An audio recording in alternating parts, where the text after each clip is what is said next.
സ്തുതിപ്പിൻ സ്തുതിപ്പിൻ യേശുദേവനെ, hallelujah പാടി സ്തുതിപ്പിൻ സ്തുതിപ്പിൻ യേശുദേവനെ.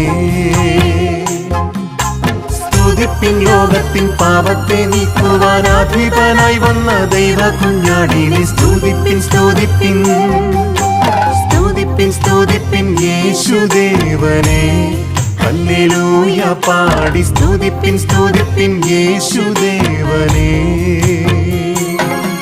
സ്തുതിപ്പിൻ സ്തുതിപ്പിൻ യേശുദേവനെ, hallelujah പാടി സ്തുതിപ്പിൻ സ്തുതിപ്പിൻ യേശുദേവനെ. പ്രഭാത വചനത്തിലേക്ക് എല്ലാ പ്രിയപ്പെട്ടവർക്കും ഹൃദ്യമായ സ്വാഗതം. സുറിയാനി സഭയുടെ ആരാധന വർഷത്തിന്റെ അവസാന ഘട്ടങ്ങളിലേക്ക് കടന്നു വരികയാണ്. ഇന്നത്തെ ചിന്തയ്ക്കും ധ്യാനത്തിനുമായി പരിശുദ്ധ സഭയുടെ